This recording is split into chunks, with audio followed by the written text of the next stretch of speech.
When you make mistakes, own the mistake and move on. I was the comms director reporting directly to the president, and then I made a mistake. Anthony was a guy who worked for me, who really didn't have a clue. He worked for 11 days.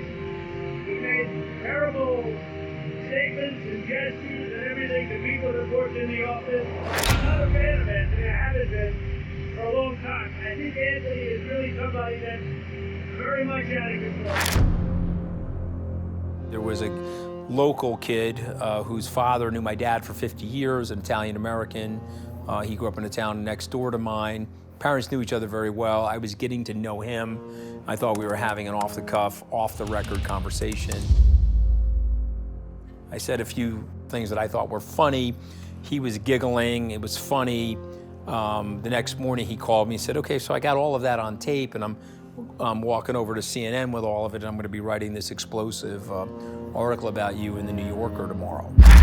He doesn't have what it takes. I mean, he really doesn't. He calls so much. He's a nervous, neurotic wreck. He calls so much. And I said, Anthony, I'm sorry. I can't take you in.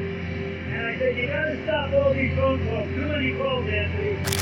I said, well, if you do that, you're gonna get me fired. I mean, why would you be that transactional? Our families know each other a long time. You know, we could build a very long-term relationship. I didn't realize that I was on the record. Well, you didn't say during the interview that you were off the record. I said, okay, you got me. You know, if you're gonna play that sort of gotcha journalism, I'll end up losing my job. It'll end your relationship with me. Do you wanna be this transactional? He said he did. I made a mistake.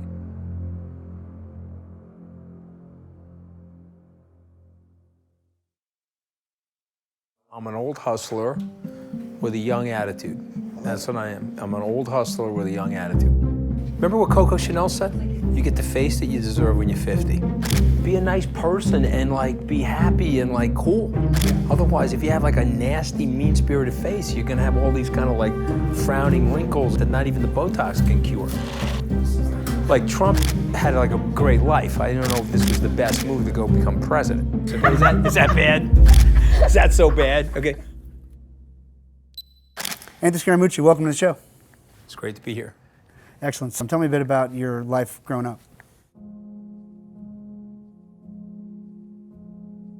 I was born in Mineola Hospital in like central Nassau County, Long Island. Grew up in a small house in that town, a middle-class Italian-American, blue-collar community.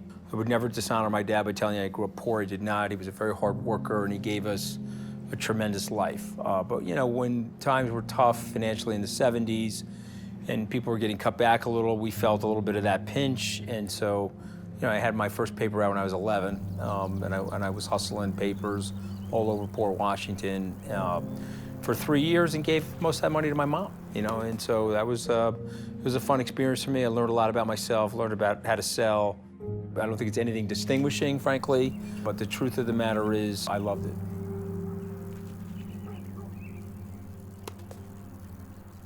Being in that financial pinch, do you think the desire to meet your family's needs was sort of what birthed the entrepreneur in you?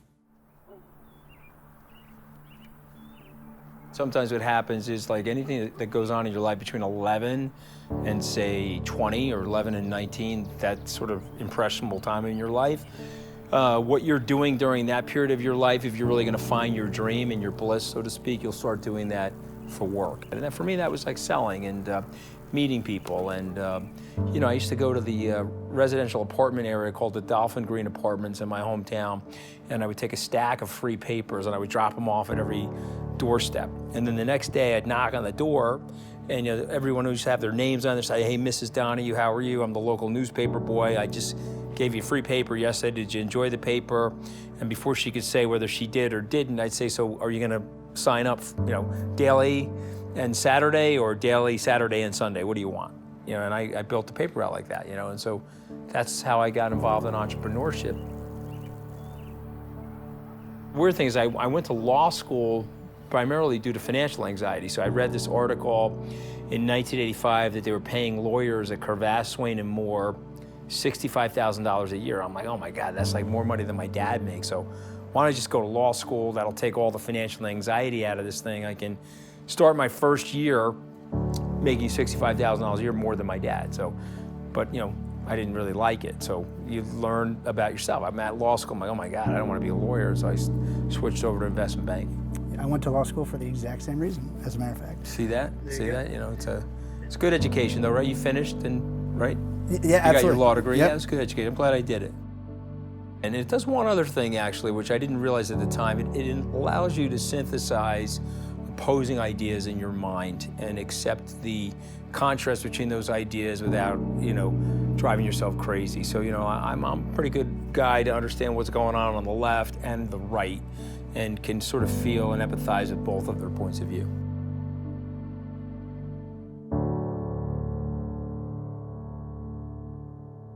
Going back to your sales career, I learned about your experience with Hood ice cream trucks. Tell us about that experience. Yeah, that was a disaster. So, I was overconfident.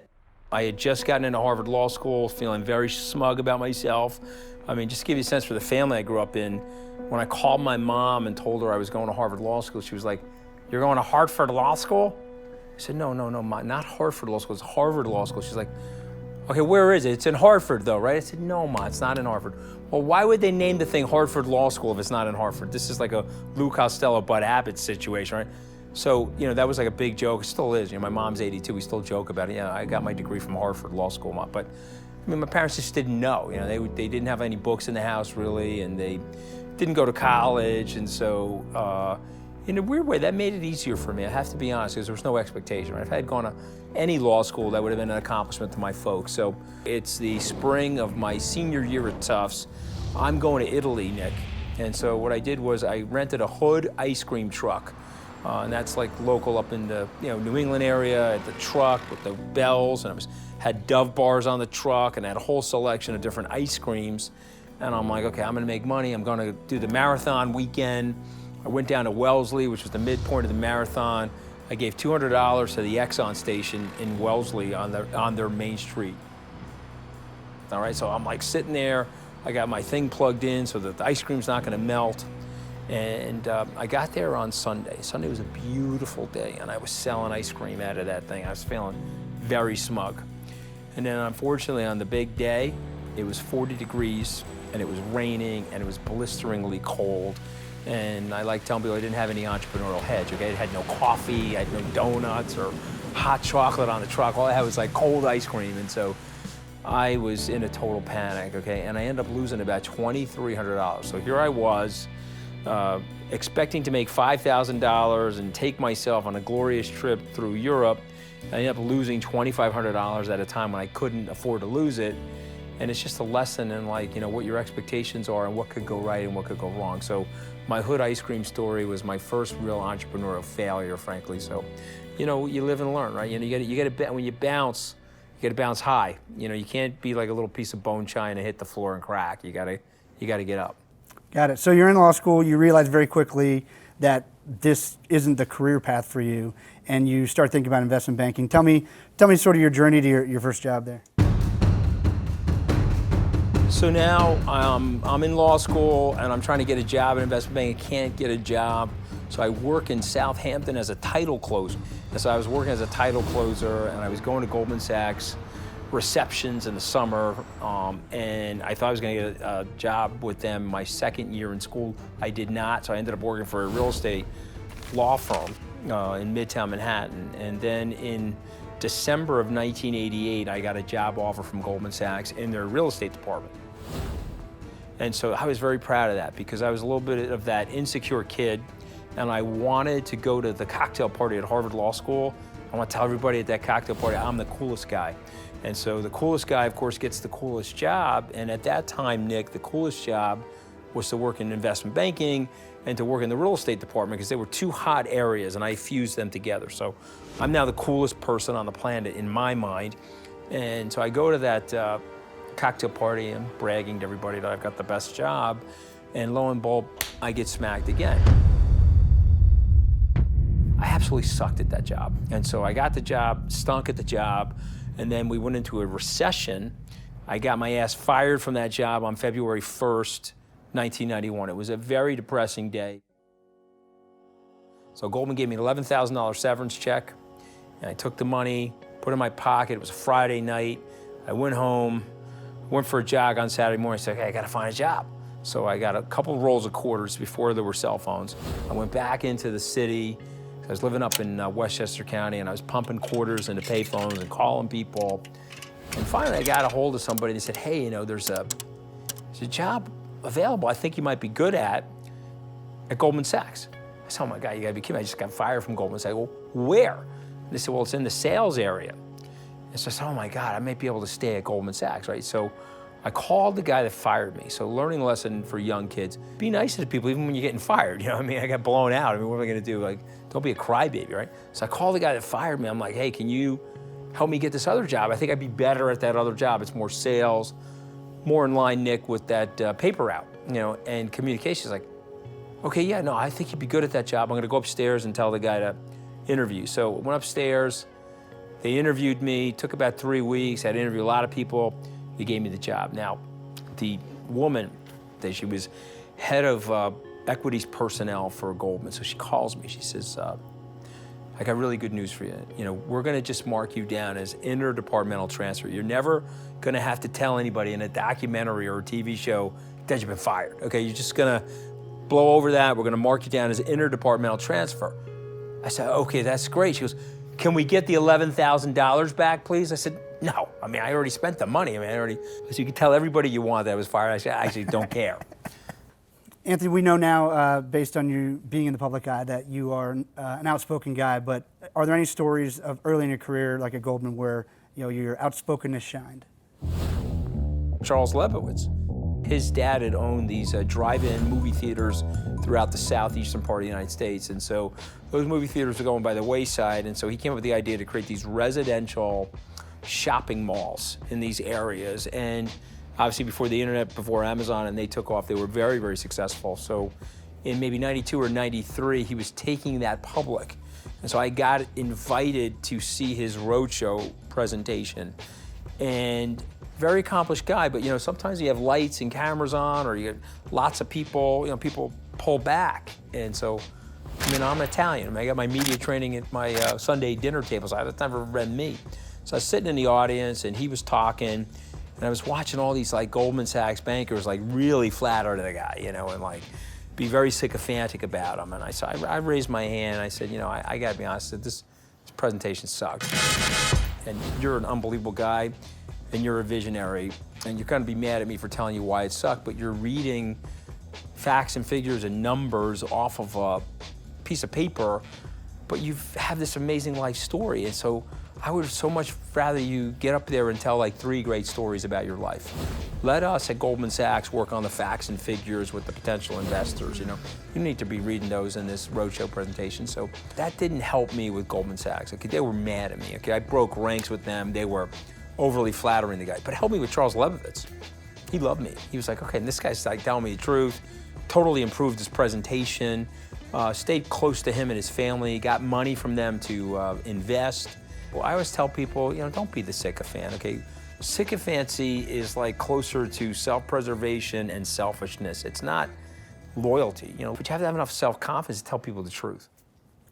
Got that. Speaking of a guy who's often known for being himself, you first met Trump when you were at Goldman in the 90s. Tell us about that. Yeah, he would never remember that. He was obviously Donald J. Trump at that time, larger-than-life figure even back then. He wrote the book Art of the Deal. I was probably 23, 24 when I read that book. And so obviously, Trump Tower and the majesty of his lifestyle we all knew about as kids. And so, obviously he was a guy that was a larger-than-life figure. So I met him, a real estate executive, and introduced me to him, Mike Fascitelli. Big impression on me, probably had absolutely no impression on him. I didn't really know him, so I would never say that we, had a relationship. But we then started trafficking in different situations, charity events or parties, and we ran into each other more than once. And then I started doing CNBC, he was on NBC with The Apprentice, and then we really did start intersecting more. He was always very friendly. He was a very gregarious guy, very charming. You could tell he was having a lot of fun with his life. He was living a very full, rich lifestyle. So you're a middle-class kid, you're sensitive about making money, get fired from Goldman, you get rehired by Goldman, then you decide to leave. Tell me about that decision, what made you decide to do that? Well, I mean, I always wanted to have my own business. You know, my grandfather was an auto mechanic, had a small repair shop. My other grandfather was a mason, he had a small masonry business. My dad really worked for the same companies, you know, as a worker. But my uncle had a motorcycle shop, and my cousins were in auto glass and collision and operating deli. So I'm really like from a family of small business people. So I didn't really ever felt that I fit into Goldman Sachs. I meet a guy named Andy Bozark. He's a couple years older than me. He wants to start his own business. He wants me to be his partner. We leave on December 1st, 1996. I'm 32 years old. I start my first business. Man, being an entrepreneur, if I knew how hard it was, I never would have done it, you know? And so, you know, you go from Goldman and you're in this little pod and they're taking care of your technology and they're taking care of your compliance and they're taking care of all the stuff for you. And then you're rejected. You have no brand. You're by yourself with your partner and you're in a little room and now you've got to worry about technology, worry about the Staples account, worry about a Pitney Bowes machine. I mean, give me a break. These Pitney Bowes machines to send mail are ridiculously expensive. I was like panicking over the Pitney Bowes machine. So I had a lot of anxiety. I had a lot of worry. What happens to me when this fails? Like, can I handle that embarrassment? Got that business up and running, had some ups and downs, but it was a bull market. And so we really benefited from the rising tide of market activity. We did pretty well. We ended up selling that business 5 years later to a company called Neuberger Berman. So I've had this odyssey from Goldman Sachs, my own business, my business gets sold, and then the business I sell to gets sold to Lehman Brothers. So I go from Goldman Sachs to Lehman Brothers. But I did not fit in there either. I went to Dick Fold, and after I got paid my bonus in 2005, I said I wanted to leave, start my own company. And so he was like, no problem. He gave me balance sheet capital to help me get started. Then I went to a couple of friends who I had made money for in the past, and they helped me put the business together. And then I left and started Skybridge. Originally started as a hedge fund incubator. So what I wanted to do is I raised a pool of capital. I wanted to give it out to managers and own a piece of those managers for my clients. The problem is we went into the financial crisis and most of those managers did not do well. One of those managers still survived. We own that piece. So now we're in the middle of the financial crisis and we're getting redemptions and withdrawals on our business, and then I threw the Hail Mary. I leveraged everything in my life, and I bought Citibank's fund to funds unit. And so it was 2009, and I went to the Citibank reception at the Belvedere Hotel. That reception was supposed to start at 6 o'clock. I got there at 5:15 because I knew those Citibank executives would get there early. So I walk in there, they're not quite ready, they're all setting up. And I introduced myself and said, listen, I want to buy this business, and I explained to him why. That moment helped me get that business. One of the quotes that I know must have made you second guess, but obviously you dealt with it. I want to hear how you deal with it. Someone told you when you're starting Skybridge that not even a combo of Harry Houdini, the Easter Bunny, and Santa Claus could raise the money you're trying to raise and get in that business, and you should just quit now and before I'm you going to tell you exactly who that was. Okay, he's going to be mad at me. It's okay. His name is Michael Simoff. He came to my presentation. It was a Friday before Memorial Day in 2005. And it was a big boardroom, and I was making this presentation. There's all these like skeptics in the room. And so the Tuesday after Memorial Day, he invited me to the Starbucks in the Sony building. And he sat me down. He said, listen, he says, you're never going to be able to raise this fund. Okay, and I'm telling you right now, this thing is dead on arrival. You should try to pick another business model. And then he went into the Easter Bunny, Harry Houdini, Santa Claus. Someone that was like the combination of those three people couldn't raise this fund. And I looked at him, I said, you know, I'm sorry, I'm gonna raise the fund. You know, people throw eggs and tomatoes at me all the time. I've got tons of haters. I mean, I could care less. I mean, you know, Yogi Bear had a great line, they don't boo nobody. So if someone's booing me, I must be doing something right, you know? If you're a Yankee in Fenway Park and you're batting 200, the crowd is like eating their hot dogs and shooting peanuts, right? But if you're A-Rod or Derek Jeter, they boo you. Okay, so that means it's a good sign, right? So to me, when I got the Citibank business, I said, guys, you guys are sitting on a gold mine. Okay, so I said, what we have to do is we have to sell this to the mass affluent. We can go to dentists and doctors and lawyers who know that they can't really invest in hedge funds because the minimums are too high, and we'll sell them $25,000 and $50,000 units of some of the best hedge fund managers in the world. And so, you know, sort of weirdly, I had started the SALT conference before I had bought that fund of funds. And so why did I start the conference? I thought I was going out of business. I thought I was going to become a third-party marketer, and I needed a conference business. So I get this conference business, and I'm buying this fund of funds, and people are like saying to me, well, those two things don't go together. What the hell are you doing? I said, but they do. Because what it'll do is the conference will raise the profile of the hedge fund industry, raise the profile of Skybridge, and it'll make it an acceptable company for the mass affluent to want to be investors in. And so my mistake was I got involved in politics.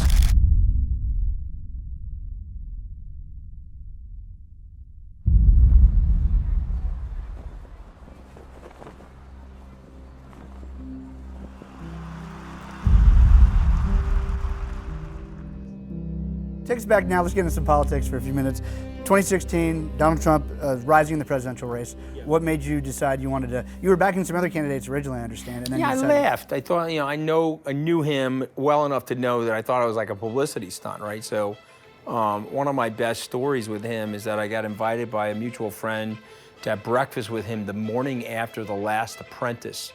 And so I'm sitting in his office. He looks over at me. He says, wasn't I great last night? And I'm like, I didn't really see him, right? So he's like, you didn't see it? I said, no, I was watching Fox News. He goes, well, you were the only one. He goes, my ratings were fantastic. He does the whole thing, right? He says, but that's it, I'm running for president. I laughed. I said, you're not gonna run for president. I said, you're at like 2% in the polls. He goes, no, I'm at 2% of the polls because no one's believing I'm running. He goes, once I declare myself to run for president, I'm gonna shoot to the top of the polls, and I'm gonna stay at the top of the polls, and I'm gonna win the presidency. Which is more or less what he did, by the way. So I said, look, I'm already with Scott Walker. And then he was like, okay, well, after you leave Scott Walker, will you come work with me? And he goes, by the way, you don't have to give me any money. You're good on television. Just help me media surrogacy. I said, well, Mr. Trump, I'm loyal to my clients. A lot of my clients are with Jeb Bush, so I sort of have a promise to them. And he says, okay, if I kill Scott Walker and I kill Jeb Bush, will you come work for me? I said, yeah. Please raise your right hand and repeat after me. I, Donald John Trump, do solemnly swear. I, Donald John Trump, do solemnly swear. That I will faithfully execute. That I will faithfully execute. The office of President of the United States. The office of President of the United States. I was on his fundraising team, and it was actually a lot of fun, but he also opened up my eyes to what's going on in our country. And so this is something like I don't feel super great about. I mean, it's not something I'm proud of, but I'll share it with you. I feel I should have seen what Mr. Trump saw. Because I grew up in this blue-collar family, lived in a blue-collar neighborhood, but my family was in the aspirational working class or the aspirational middle class, and the society was moving from that aspiration to economic desperation, and I didn't see it. I spent too much time with wealthy people. I spent too much time in fancy pants places, and I started to get the confirmed biases of the rich, which infected my worldview. And not just me, there were 17 or 18 establishment candidates that didn't see it either.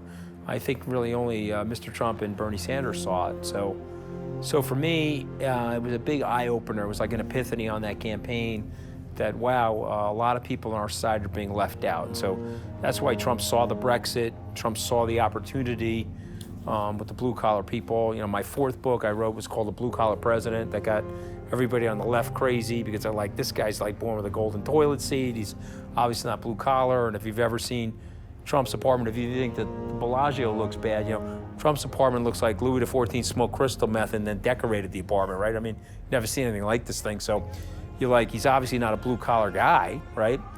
But the point of the book was that he identified with and he gravitated blue-collar people to him. So I had a lot of fun on that campaign. And when he won, he put me on his transition team, which I was very honored to be. I was one of the executive committee members for his transition team, and then he named me the OPL director. But then Reince Priebus and Steve Bannon, they did the Washington two-step on me, and then I did the Washington two-step on them, and we all got blown out of the White House, and I'm here talking to you. So how did you tell us about the call? Were you expecting to get an appointment in the White House? No, I was just working, and then we won on Tuesday night, and I got named to the transition team on Friday, and then I started working on that, interviewing people, And then he said, do you want to work in the government? And I said no at that time. And then it dawned on me, wait a minute, I could sell my company, I could go work for the government, and this is like a big part of the American dream. And I've had this great life in America, and if I could go work in the government and help the people that are growing up the way I grew up, like with better policies, I mean, that was like sort of the Jimmy Stewart, Mr. Smith Goes to Washington. I didn't realize how nasty and mean-spirited this group of people are that are living in Washington, so that's my fault. I have to own that as well. So, when they blocked me from that first job, I did the stupidest thing ever. I let my pride and my ego get to me. And when that happens, your emotions go up and your intelligence goes down. And I started making some mistakes, some really serious mistakes. So when Priebus and Bannon blocked me, I called President Trump. I said, these are bad guys. You trust me, you're going to want to get rid of these guys someday. And, he started to realize, like 6 months into his presidency, that they were leaking all over the place, and they were just like really bad guys. He called me, he said, come in here, help me fix it. You've gone through your past, law school, business, finance, but you've never held a communications type role. What would you say to your critics who say he's never done anything like this and this is the White House? I probably shouldn't have started my first day in the White House with a chainsaw and a hockey mask. I probably shouldn't have done that, right? As it relates to me, I think that you will find in my background and my career, I have a lot of communications experience, and I spent a lot of time on television. I spent a lot of time shaping the message for my old firm, my predecessor firm, and so time will tell. So you get the White House job, you're in the White House the first day. What do you want to do? Obviously, Trump put you in there because you told him they were leakers, and so you want to take care of that. So tell me what happens next. So I'll take you back to the day before the first day. So it's 4:30 in the afternoon. It's July 20th, 2017. I'm in the study off the Oval Office with the president and Ivanka, and he looks at me and says, okay, I want you to come in and fix it. And so he looks at his watch. He says, we could make the announcement at 5 o'clock, but I'm a little tired. Can we do it tomorrow morning at 10 a.m.? Just be here at 10 a.m. I said, okay, no problem. And then I knew over that period of time, because of the way Washington works, it would leak out and there would be a firefight and all this other stuff. And so, of course, there was. And but then I got there at 9:30 in the morning. I met with Steve Bannon and Reince. That was a testy meeting. And by 10 o'clock, I was the comms director reporting directly to the president. So that was going to eventually cause a problem for the chief of staff, whoever the next chief of staff was going to be. And then the president turned to me and said, well, what do you want to do for the press secretary? Spicer just quit. And I said, well, let's promote Sarah. So he agreed to do that. He liked that idea. And then he said to me, do the press conference today. So I said, okay, no problem. There's been some speculation in the press about me and Reince, so I just want to talk about that very quickly. And then it started going downhill after that, because over the weekend there was the crossfire of, Priebus and Bannon's buddies in the media that were trying to rip me up or, hit me on the fact that I was selling my company to China, or all the nonsense that goes on in Washington. And so by that Monday, we were in a full-on battle. Game of Thrones, was the night watch. Okay, we were going off on each other. And then I made a mistake.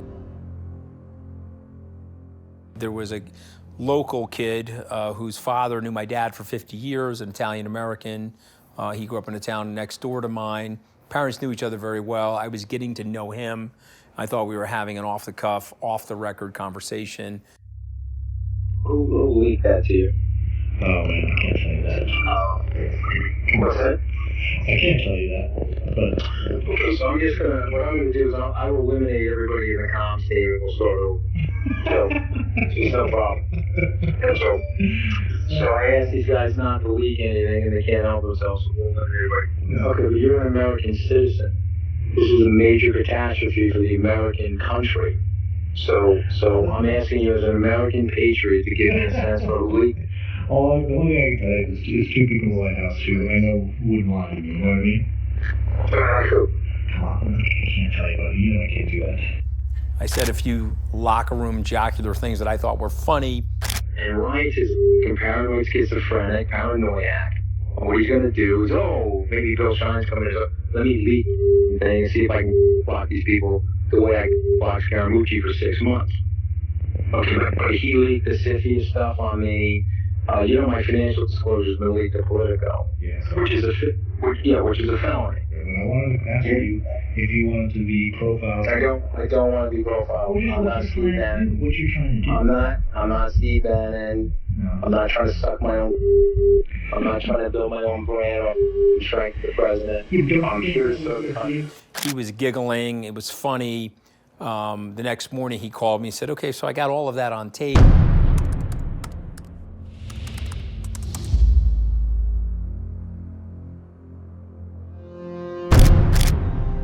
And so he published the article, and I got exploded from the White House like an Austin Powers villain, and lost my job.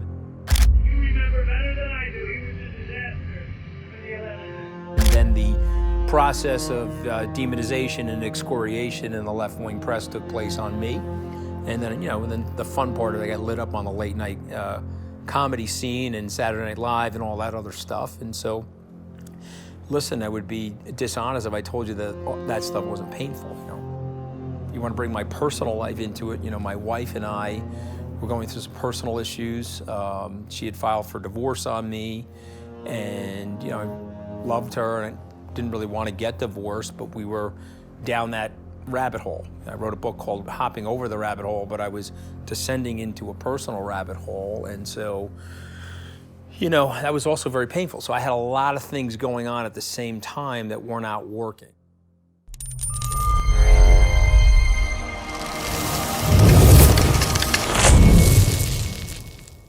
Some people were surprised that you would accept my invitation. So first thing I want to say is that thank you very much for accepting my invitation, sir. It's a big honor to have you here. And there's no grudges in sports and politics. And I got to tell you, I love your career, sir. I love your service to the country, and I couldn't be prouder than I am right now to share the stage with you. So I just want to say thank you. Thanks for the offer. And what a lot of people don't know is since then we've kind of developed a friendship, and I appreciate the offer to be here. Yeah, one of my mentors, Dan Sullivan, says sometimes when you set out to do something, the strategic byproducts are actually better than what you actually accomplish. I agree with that. I mean, the conference would be a good example of that. So I'm interviewing John Kelly on stage, and so John fired me at the White House. You would think that that's a black and white situation, but it isn't. There was some gray there, and as I pointed out to people, I did something fireable, so I don't hold him responsible for my firing. The flip side of it is that I made a rookie mistake, not in a varsity baseball game, but in the seventh game, in the major leagues, in the seventh game of the World Series.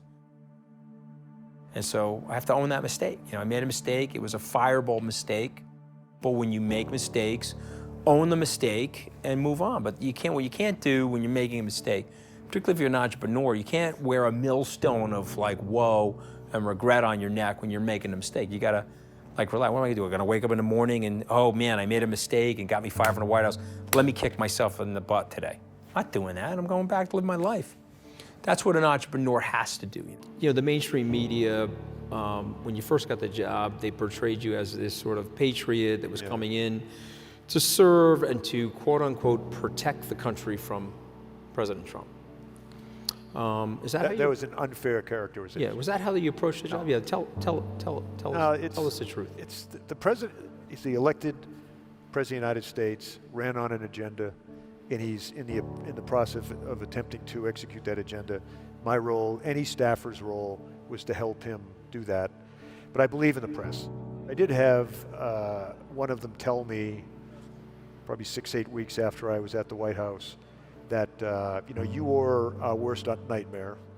Right, because you're stopping them from getting all those leaks. I hope you don't mind me sharing this, because you said it in my office. There were probably like 1,000 or 1,200 articles that were written about you. Once they figured out that you were in a position to stop the leaks, they were rushing out stories to... One of my staff people, I said, how many articles have been printed relative to something negative about me? And I was shocked. He said, well, about 1,000. The White House experienced the ejection from the White House. Very, very tough in the beginning, but there was a big silver lining there. I was able to get back together with my wife, reconnect with my children, and we put our marriage back together.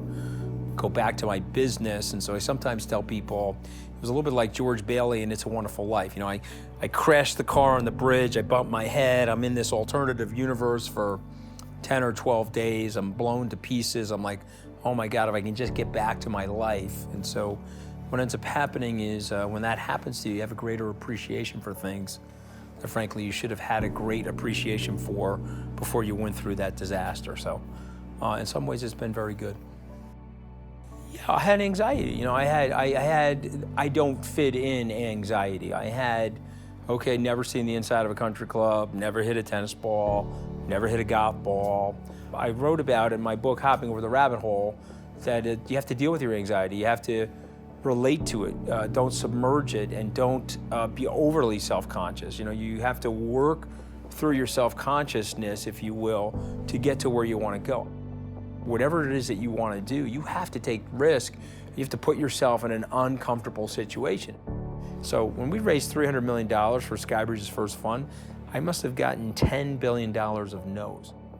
The great thing about sales, we can take it right back to the paper route, it's like a little bit like baseball, right? You go 3 for 10 in baseball, you're in the Hall of Fame. And so I could be the most phenomenal salesperson, and I go 3 for 10 every day. Okay, but then another guy comes in and he goes 6 for 10,000. He goes 6 for 10,000. Do you see how he is 100% better than me? My point being is that there's no batting average. You just have to get out there. And so one guy goes 3 for 10, he thinks he's good. The other guy goes 6 for 10,000, he's twice as good as that guy. Does that make sense? We'll call that mooch math. I like it. That's mooch madness, man. I don't know if it's math. It's like more like madness. You have to put yourself in an uncomfortable situation. And so there were hundreds of times where I was pulling up to mansions, or I was going into a country club, or I was, oh man, you know, my shirt and trying to say the right thing. And then what ends up happening is each successive step, as you're starting to do well and people are starting to trust you and you're very competent, if you can marry your confidence to some level of competency, then you start really becoming successful. And then what happens is your self-confidence starts to build up, and you're like, okay, I can play, I can get in this competition and play and be successful. In so many different ways, you have such a big gift, particularly if you're born in the United States and whether you're born in a middle-class family or whatever. I mean, you're just lucky you're born in the United States. It is a gift, and it's an artistic gift. Okay, so you can it's like your life is like your canvas. You can paint on it, okay? And people can smell authenticity. You know, they don't be like everybody else. What do you need to be like everybody else for? I mean, that's not a lot of fun. Be yourself.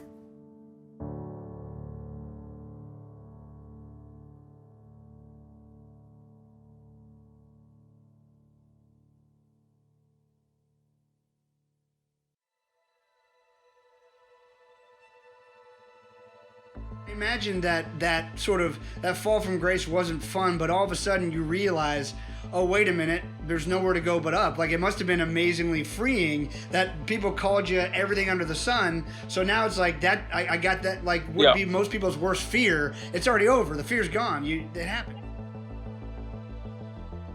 You know, I got in trouble for cursing, right? I said a few curse words to a reporter. I thought we were off the record. He ran to CNN with the information. I got blown out of the door of the White House. Totally fine. I accept it. I'm totally accountable for it. I shouldn't have trusted the guy. But there's a scene after I've been fired, and the press is descending on my mom's house, right? My mom and dad's house. Small little blue-collar house. They're banging on the door. My mother opens the door and says, "Get the f*** off my property." I'm like, "Ma, you can't talk like that. That's what got me in trouble in the first place." You know what I mean? Point being is, you know, you grow up a certain way. What do you want me to tell you, right? Right? I said, "Ma, you can't talk like that. That's how I got fired from the White House," you know? That's great. But the point being is embrace it. What are you going to do? You're not going to be able to change it, but you should be able to embrace it and roll with it. I think that's my point to people, including this crisis. You're not going to be able to change it. And the worst thing you can do as a person is have self-pity or feel like a victim. You know, you got to just roll with it. It's life, man.